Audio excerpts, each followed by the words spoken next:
안녕하세요. 전 잠실에 살고 있는 안영호라고 합니다. 나이는 현재 40대로 나름 번듯한 직장을 다니고 있고요. 오늘 제가 이렇게 사연을 보내게 된 이유는 얼마 전 이혼한 와이프로부터 전화가 왔기 때문입니다. 저로서는 너무나 당연한 결말이고 저지른 잘못에 대한 정당한 대가라고 생각했는데 그 사람은 그렇게 생각하지 않나 보더라고요. 물론 그렇게 비난을 받는다고 해서 제 생각에 변화가 있거나 그러진 않지만 다른 분들의 생각은 어떠신가 그 의견이 궁금해 이렇게 사연을 띄웁니다. 와이프를 처음 만난 것은 친구의 전시회였습니다. 친구와 이야기 중이던 와이프를 우연찮게 소개받았고 전시회가 끝난 뒤 있었던 뒤풀이 때 같은 테이블에 앉게 되면서 친해지게 되었죠. 뒤풀이라고는 해도 술을 약간 곁들인 식사 정도였지만 둘 다 33 동갑내기라 그런지 제법 빨리 가까워졌던 것 같습니다. 친구의 지인들이 대부분인 자리다 보니 뒤풀이에 온 사람들 역시 대다수가 화가나 사진 작가였습니다. 승현 씨 역시 친구의 동료 작가 중 하나로 당시에는 사람이 참 밝고 어딘가 순수하구나, 매력적이다, 그렇게 느꼈습니다. 승현 씨와 친구는 중간중간 저에게 말을 걸면서 이런저런 이야기를 했습니다. 그리고 그중 예술하는 사람들은 결혼하기가 힘들다는 화두로 대화가 한창 달아올랐던 것이 기억납니다. 두 사람은 예술가 특유의 기질이 몇 있고 그것 때문에 결혼이 힘들다 주장했는데 저는 그 말이 틀린 것 같지는 않다고 생각했습니다. 예를 들어 당장 저의 친구만 하더라도 방랑벽이 꽤 심했습니다. 어제까진 서울에 있던 녀석이 다음날 갑자기 지방이나 해외에 여행을 가 있는 경우가 종종 있었으니까요. 승현 씨도 영감을 얻기 위해 종종 여행을 가시나요? 아니요. 전 그냥 캔버스를 노려보며 생각에 잠기는 걸 더 좋아해요. 그렇게 새하얀 캔버스를 들여다보는 쪽이 집중도 더 잘 되고 상상하기도 편하거든요. 의외네요. 저 녀석은 작업실에만 갇혀 있으면 숨이 막힌다며 한 달에도 3-4번은 뛰쳐나가던데. 김 작가 같은 사람들 때문에 예술하는 사람들은 방랑벽이 있다고들 생각하는 것 같아요. 사실은 저 같은 사람들도 많은데. 그렇게 이야기가 깊어지면서 반주를 곁들인 식사 자리는 술자리로 바뀌었습니다. 중학교와 고등학교, 그리고 대학교와 대학원까지 인생의 대부분을 부모님이 원하시는 대로 살았던 저에게 그 자리가 얼마나 신선하고 매력적이었을지 짐작이 가실까요? 물론 그렇다고 해서 부모님의 뜻을 따른 것을 후회하는 것은 아닙니다. 그 덕분에 저는 지금도 남들 보기에 번듯한 대기업에서 승승장구하고 있으니까요. 아무튼 전 그날 나누었던 승현 씨와의 대화에 흠뻑 빠져 따로 연락을 하며 지내게 되었습니다. 그리고 조금이라도 더 길게 이야기를 하기 위해서 평소 관심도 없었던 미술에 대해 공부하고 책을 사보게 되었죠. 그림의 글자도 모르던 제가 승현 씨의 말을 어느 정도 알아듣기까지는 꽤 시간이 걸렸습니다. 하지만 승현 씨는 그런 저를 알면서도 답답해하거나 밀어내지 않았고 우리는 자연스럽게 연인이 되었습니다. 연인이 되고 얼마 지나지 않아 저는 호야라고 불리게 되었습니다. 다른 누구도 아닌 오직 그녀만이 부를 수 있는 애칭이란 점이 전 몹시도 마음에 들었습니다. 항상 늦은 시간까지 그림을 그리는 그녀를 위해 저는 종종 작업실로 찾아갔습니다. 작업실은 23평의 깨끗한 오피스텔로 밥을 해먹거나 잠을 잘 수 있는 공간도 있었습니다. 저는 마치 제 집을 드나들듯 퇴근 후 그녀의 오피스텔로 가게 되었습니다. 그리고 함께 밥을 먹고 사랑도 나누고 정말 많은 이야기를 나누었죠.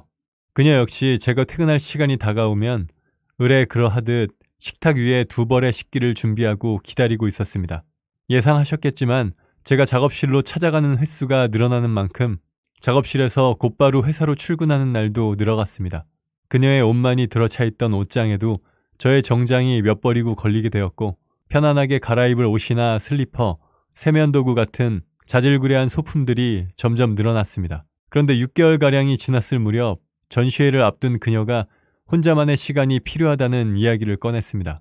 함께 있는 것이 당연해질 만큼 서로에게 익숙해졌지만 작업의 흐름이 끊겨 작품 활동이 어렵다는 것이 그 이유였습니다. 처음 그 말을 들었을 때는 몹시도 서운했지만 제 일에 대입해 생각해보니 이해가 갔습니다. 저 역시 회사에서 업무 도중 방해받는 것을 좋아하지 않았고 집중력이 흐트러진 뒤 다시 집중하기까지 걸리는 시간이 아깝게 느껴지는 것을 잘 알았으니까요. 그렇게 우리의 데이트는 6개월이 지나고 나서야 작업실 밖으로 나왔습니다. 밖에서 하는 데이트는 신선하고 즐거웠습니다. 늘 작업실 근처만 맴돌아 똑같이 흘러가던 코스가 달라지니 새로운 연애를 시작한 듯 설렘이 느껴졌습니다. 물론 전처럼 매일같이 얼굴을 볼 수는 없었지만 반대로 우리는 더 많은 새로운 경험을 함께 할 수 있었습니다. 그녀와 함께 서울 구석구석을 돌아다니며 사진을 찍었고 때로는 당일치기로 또 때로는 2박 3일이나 3박 4일의 여정으로 여행을 가기도 했습니다. 잠들기 전 침대에 누워 나누던 대화는 늦은 새벽 카페 데이트로 바뀌었습니다. 잠이 안 온다는 핑계로 마주 앉은 카페에서 날이 밝아오는 것을 보며 수다를 떨었고 때로는 서로 집에 데려다 주겠다며 실랑이를 벌이기도 했죠. 그러다 그녀가 저희 집에서 밤을 보내고 가는 날이면 작업실에서 함께하던 그 시간이 떠올라 묘하게 더 흥분이 되기도 했습니다. 함께하는 시간은 줄어들었지만 애정에는 변함이 없었습니다. 매일 그녀의 공간으로 제가 찾아가던 일상은 그렇게 순식간에 바뀌었습니다. 하지만 부모님은 저의 연애가 길어지는 것을 탐탁치 않게 생각했습니다. 요즘은 다들 늦게 결혼한다고는 하지만 33이라는 나이가 적은 것은 아니었으니까요. 저 역시 매일 그녀를 들여보내고 집으로 돌아올 때마다 문득 결혼을 생각하고 있었습니다. 그러나 처음 만났을 때 친구와 그녀가 함께 하던 이야기가 머릿속을 맴돌아 선뜻 입 밖으로 나오지가 않더군요. 예술하는 사람들은 결혼하기 힘들어. 결국 저는 이런 고민을 친구에게 털어놓았습니다. 친구는 제 말을 묵묵히 들어주고는 한참을 생각에 잠기더니 조심스럽게 말했습니다. 그냥 네가 주변에서 보는 직장 동료나 친구들의 와이프랑은 많이 다를 거야. 네가 그걸 인정하고 받아들일 수 있다면 괜찮지 않을까? 저는 친구의 이야기를 들으며 예술가니까 그럴 수도 있겠거니 하며 고개를 끄덕였습니다. 지금 와서 생각해보면 친구의 그 말을 가볍게 생각했던 제가 참 어리석다 싶지만 당시에 저는 그녀를 너무 사랑했기에 어떤 것도 의심하지 못했습니다. 그렇게 연애를 시작한 지 1년 반 정도가 지났을 즈음 어렵사리 결혼 이야기를 꺼냈습니다. 그녀는 고민해보겠다 이야기했고 저는 인내를 갖고 대답을 기다렸습니다. 하루, 이틀, 사흘. 하루하루 시간이 흘러갈수록 어쩐지 불길한 예감이 들었습니다. 어쩌면 전 이미 그때 우리의 관계에 대해 믿음을 갖고 있지 못했던 것인지도 모르겠습니다. 만약 두 사람 사이에 존재하는 애정에 대해 믿음이 있었다면 그토록 불안한 시간을 보내진 않았을 테니까요. 그녀는 5일이라는 시간이 흐른 뒤에야 제게 연락을 했습니다. 우리는 늘 새벽 데이트를 즐기던 카페에 앉아 결혼을 이야기했지만 그건 제가 생각하던 것과는 사뭇 다른 방식이었습니다. 사랑한다는 말도 함께 살아보고 싶다는 말도 없었습니다.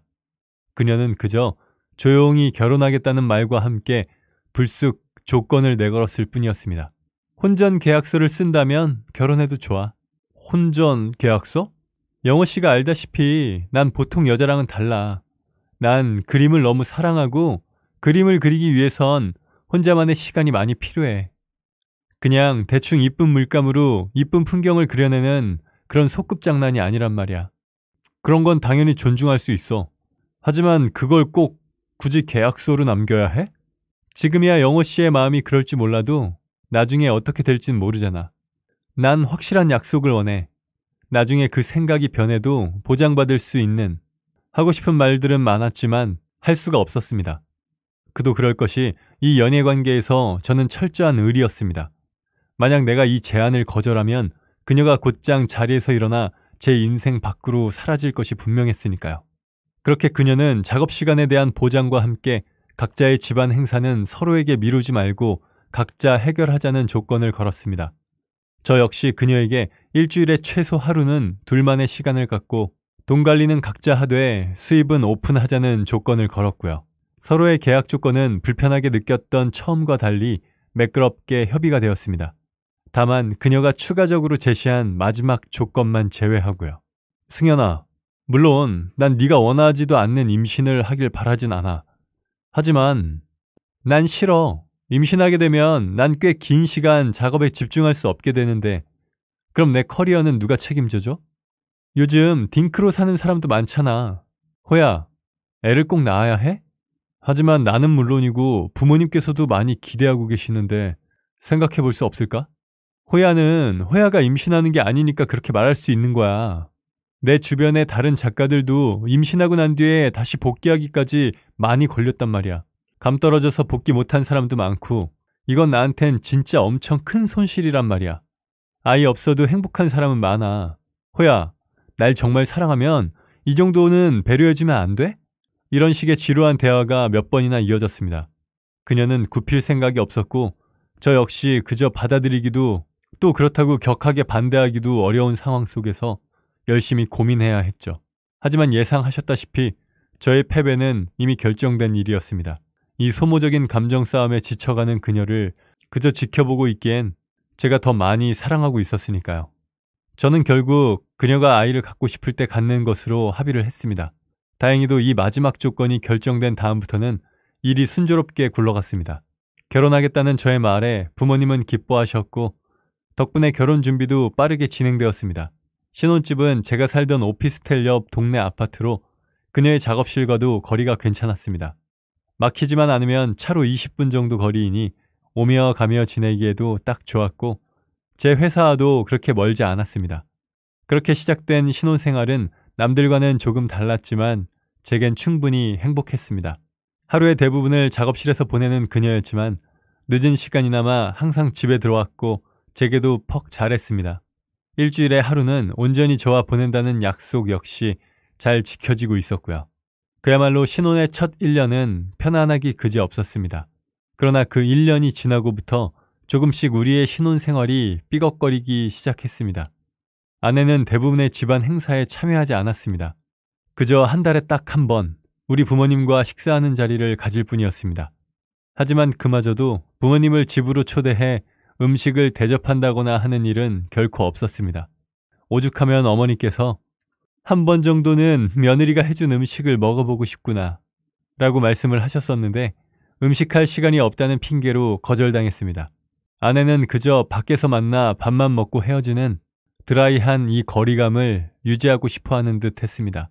말로는 늘 바쁘다고 하지만 저도 아내도 그것이 핑계라는 것 정도는 잘 알고 있었습니다.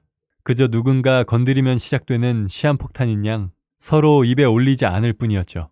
하지만 결혼한 지 1년이 넘도록 집안 행사에 참여하지 않자 결국 어머니께서 역정을 내셨습니다. 저는 어머니를 달래며 조심스럽게 말씀드렸습니다. 작품 활동 때문에 바빠서 그렇다고. 예술하는 사람이라 보통 사람이랑은 좀 다르니 이해 좀 해주시라고. 그게 그 사람의 일이라고. 저 역시 제가 하는 말들이 제 스스로에게 하는 변명처럼 들렸지만 어쩔 수 없었습니다. 그런 저를 향해 집안 어르신들의 질타가 쏟아진 것은 당연한 일이었습니다. 아이고 대단한 예술가 며느리 나셨네 원. 야, 네 와이프는 무슨 신화에 나오는 존재냐? 혹시나 얼굴을 보게 되면 소금 기둥이나 돌덩어리로 변하는 거야? 저는 결국 아내에게 집안 행사에 참여하자는 이야기를 넌지시 꺼내보았습니다. 아내는 왜 그런 말을 하냐는 듯 잠시 저를 쳐다보더니 혼전 계약서를 꺼내들었습니다. 호야, 자기 우리 결혼 전에 약속한 거 기억 안 나? 각자 집안 행사는 각자 챙기기로 했잖아. 어르신들께서 말씀이 많으시니까 얼굴 정도만 비치라는 거야. 물론 나도 시간이 있으면 한 번 정도는 가지. 나라고 안 그러고 싶겠어? 근데 솔직히 나 진짜 그럴 시간이 없어. 지금 작업하는 것만으로도 너무 힘에 부치고 그렇단 말이야. 그냥 한 번, 그 딱 한 번이 어려워? 왜 이래? 우리 약속했잖아. 계약서도 썼고. 그냥 호야가 잘 처리해줘. 나도 우리 집에서 오라가라 안 하게끔 하잖아. 어? 그래, 약속은 약속이니까. 전 그렇게 말문이 막혀 결국 고개를 끄덕이고 말았습니다. 그러나 이런 문제들이 우리 갈등의 전초전에 불과했다는 사실을 전 나중에서야 알게 되었습니다. 그 본격적인 첫 번째 갈등은 바로 돈이었습니다. 어느 날 아내가 제게 생활비를 좀 줄 수 없겠느냐 물어왔고 저는 깜짝 놀라 되물었습니다. 돈이 없어? 왜? 작품이 팔려야 돈이 생기는데 이번 달엔 영 안 되네? 그럼 작업실 월세는? 그거야 있던 돈에서 해결했지. 근데 카드값을 못 갚아서. 카드값이 얼마길래? 200. 뭐? 아니 무슨 카드를 그렇게 썼어? 물감값이 얼만지는 알아? 캔버스에 액자에 생각보다 돈 엄청 들어. 비싸기도 비싸고. 이번만 좀 도와줘. 응? 오랜만에 콧소리를 내며 팔에 매달리는 아내를 보며 저는 알겠다는 말을 뱉고야 말았습니다. 아내는 돈을 보내준다니 한껏 기분이 좋아졌는지 작품만 팔리면 선물도 사주겠다며 더욱 애교를 부렸고요. 순간 어쩐지 기분 나쁜 예감이 등골을 스쳤지만 예술가니까 배고픈 직업이니까 그럴 수도 있을 거야 라며 스스로를 합리화했습니다. 두 번째 갈등은 아이 문제였습니다. 저도 아내도 젊은 나이가 아닌데 아내는 아이를 어떻게 할 것인지 단 한 번도 말을 꺼낸 적이 없었습니다. 물론 아내에게 의사결정권을 주기로 했지만 35세 결혼에 벌써 3년 차. 지금 당장 아이를 갖고 출산을 해도 쉬운 일이 아닌데 더 이상 지체할 시간이 없었습니다. 몇 번 넌지시 눈치를 주고 은근슬쩍 말을 꺼내보았지만 아내는 묵묵부답이었고 저는 슬슬 화가 나기 시작했습니다. 아내는 아이를 낳을 생각이 전혀 없는 듯 보였고 결국 제가 아이를 포기하길 기다리는 눈치였습니다. 저는 끝까지 아이에 대해 입을 다문 아내를 참지 못하고 폭탄을 터뜨렸습니다. 당신 적어도 아이에 대한 생각을 바꿀 노력 정도는 해봐야 하는 거 아니야? 내가 왜? 난 처음부터 싫다고 했잖아. 그래, 그건 나도 알아. 하지만 생각이 바뀌면 낳겠다고 말했잖아. 근데 넌 그럴 의지가 전혀 없고 아이를 갖고 싶어한 건 호야였으니까 내 생각을 바꾸려고 노력해야 하는 건 호야지 내가 아니야. 난 여전히 아이 생각은 없는걸. 네, 혼전 계약서를 따져보면 아내의 말이 틀린 말은 아니었습니다. 하지만 우리가 했던 대화는 분명 아내도 아이에 대한 생각을 바꿔보도록 노력하는 거였다고 생각했는데 뭔가 잘못돼도 한참 잘못되었다는 것이 느껴졌습니다. 그렇게 감정의 골이 조금씩 깊어지던 어느 날 친구 성훈이에게서 연락이 왔습니다. 미술관 큐레이터인 성훈이의 아내가 신인 작가 전에 아내의 작품을 넣고 싶어 한다는 이야기였습니다. 저는 한동안 금전적으로 힘들어하던 아내가 떠올라 곧바로 두 사람을 연결해 주었습니다.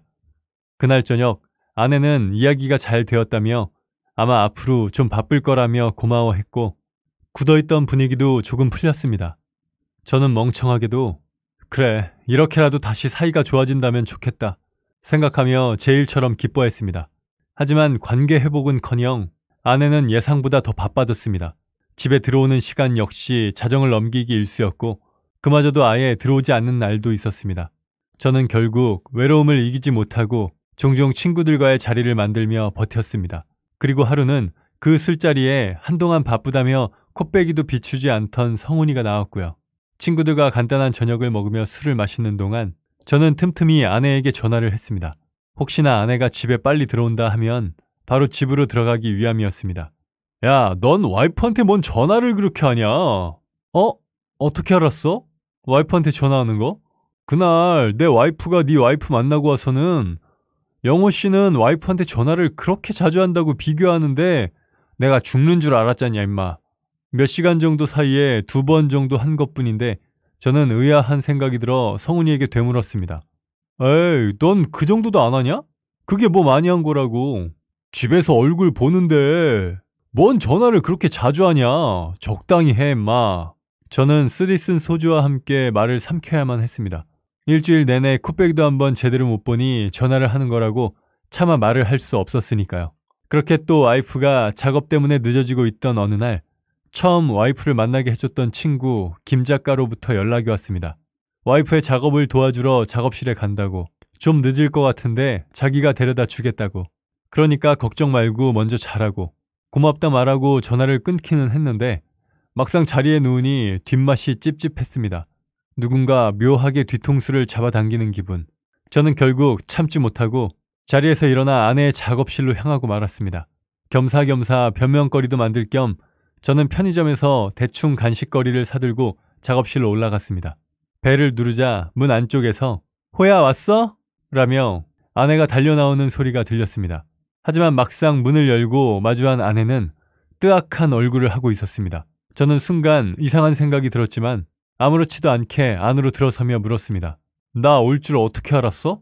호진이는 와 있어? 아니, 아직 도착 안 했는데. 순간 아내의 얼굴에 불안한 빛이 스쳤습니다. 저는 태연스럽게 소파에 앉아 와이프를 쳐다보았습니다. 근데 아직도 모른 거야? 오늘 몇 시까지 작업하려고? 아니야. 이제 다 끝나서 가려고 했어. 가자. 왜? 호진이 온다며. 나 오랜만에 호진이 얼굴도 볼 겸 온 건데. 아니야. 내가 오지 말라고 했어. 생각해보니까 도와줄 것도 없더라고. 아내는 허겁지겁 짐을 챙겨 나오더니 나를 데리고 후다닥 밖으로 나왔습니다. 저는 버석거리는 입안을 핥으며 차에 오르는 아내를 노려보았습니다.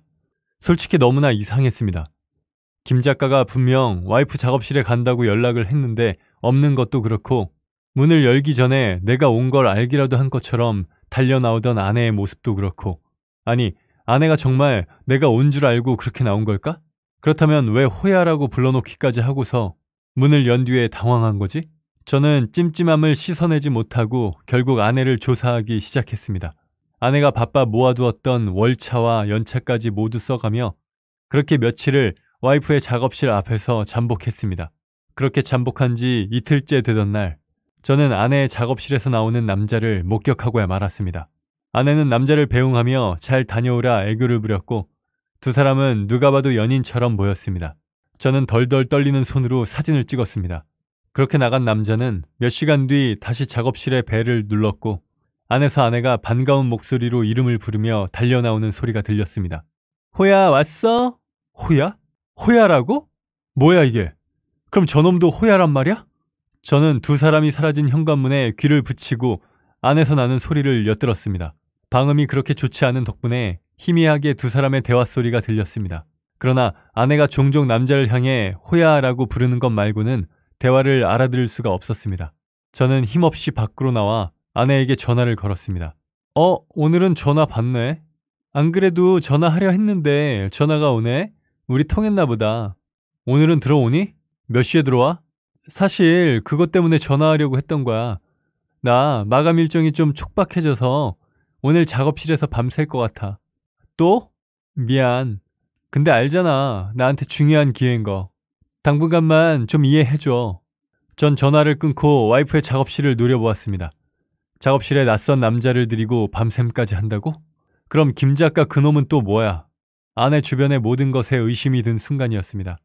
그 길로 저는 민간조사 업체를 찾아 의뢰를 맡겼습니다. 그리고 저는 저대로 아내가 집에서 잠을 자는 날이면 휴대폰을 열어 조사를 하기 시작했고요. 평소 아내와 저는 함께 서로의 핸드폰을 자주 들여다보았으므로 비밀번호 역시 알고 있었습니다.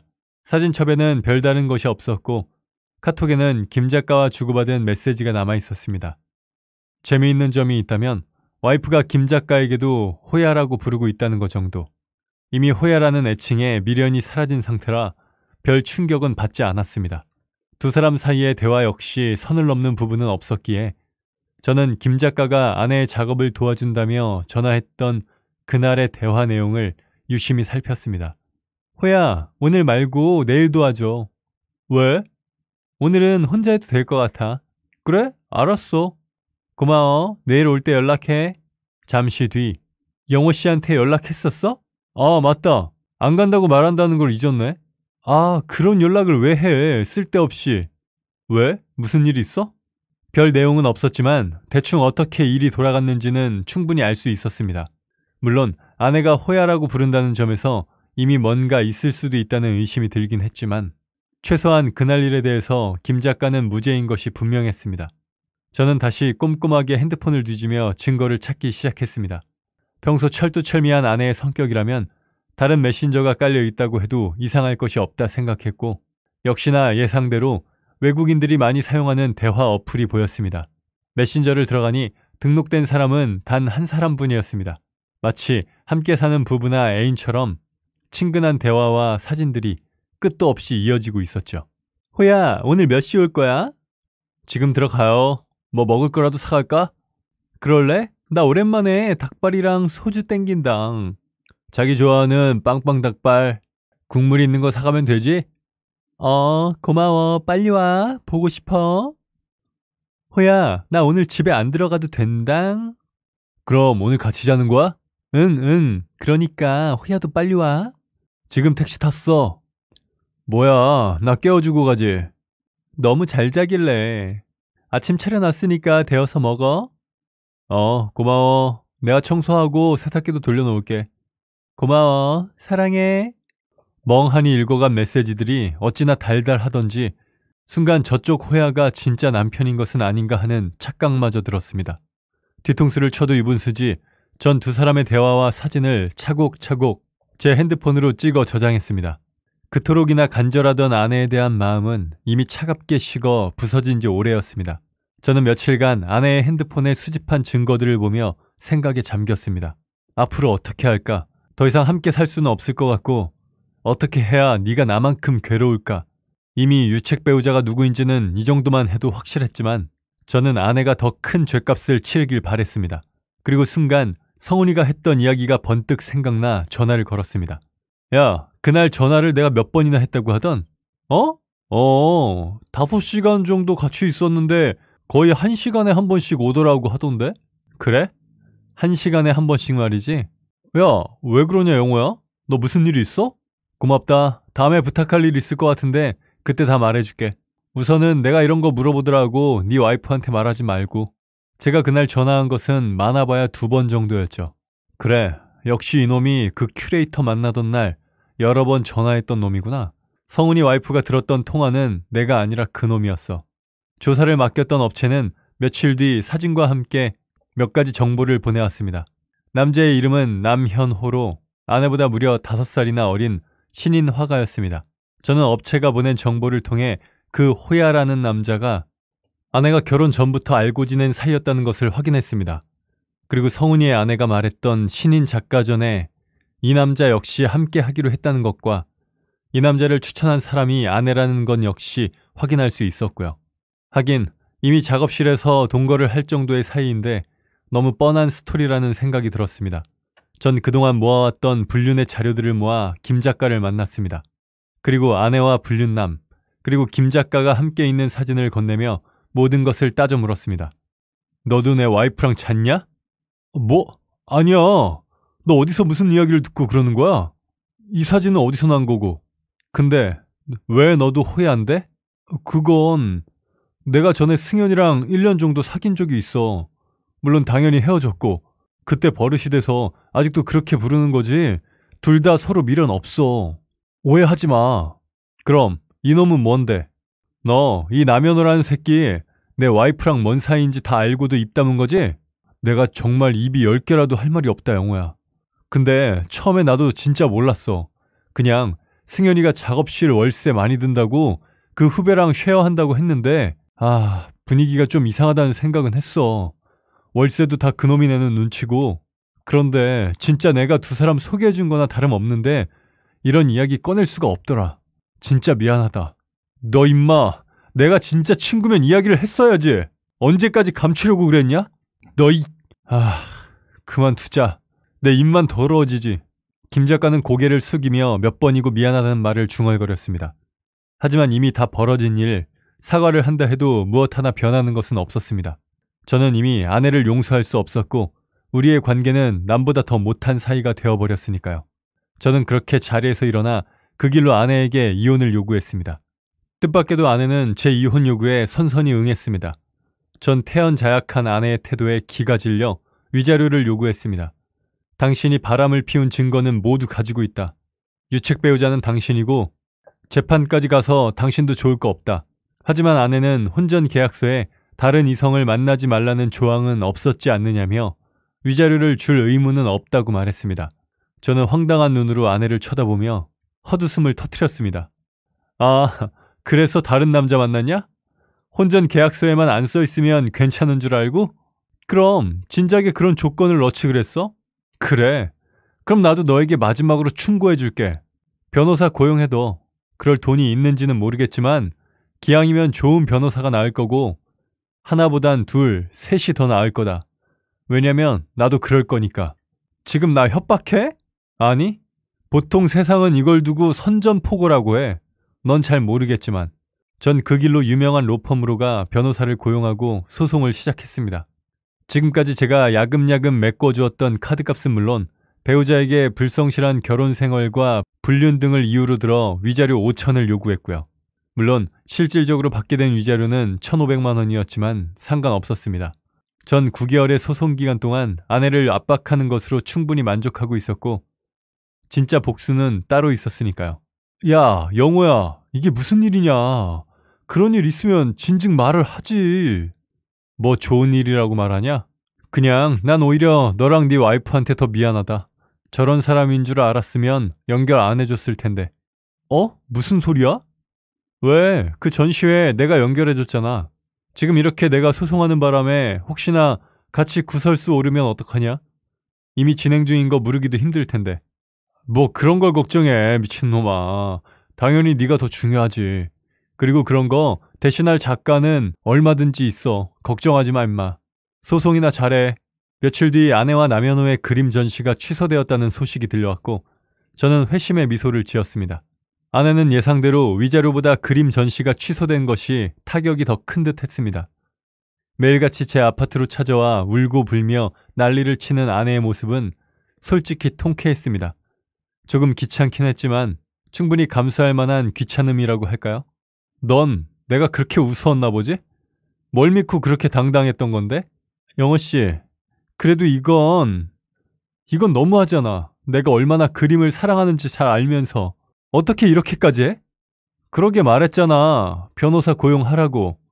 이건 내 선전포고라고. 그땐 그게 무슨 의미인지 잘 이해가 안 갔던 모양이지? 전시회랑 우리 이혼은 아무 상관없잖아. 글쎄, 따지고 보면 애초 그 전시회 이야기도 내 덕인데 뿌린 대로 거둬야지 않겠어? 아, 그리고 혹시나 해서 하는 말인데 너 어디든 대한민국에서 그림 걸 생각은 하지 마. 만에 하나라도 한국에서 전시회 한다는 소식이 내 귀에 들어왔다. 그럼 내가 네 불륜 자료 곱게 보관했다가 그 미술관에 보낼 거니까. 뭐 사실 저쪽 바닥도 꽤 좁아서 내가 소문 안 내도 이미 업계에 소문이 파다하겠지만 저는 속으로 웃으며 아내와의 마지막 대화를 끝냈습니다. 아내는 그 뒤로도 며칠이나 제 아파트로 찾아와 용서를 빌었고 저는 그 아파트를 팔고 이사했습니다. 자신의 잘못에 평생 책임지는 삶을 살기를, 그리고 저런 여자에게 걸려 시간을 허비하는 나같이 불쌍한 인생이 없기를 간절히 기도합니다. 네, 오늘 사연은 여기까지입니다. 채널 구독과 좋아요, 알람 설정 부탁드립니다. 감사합니다.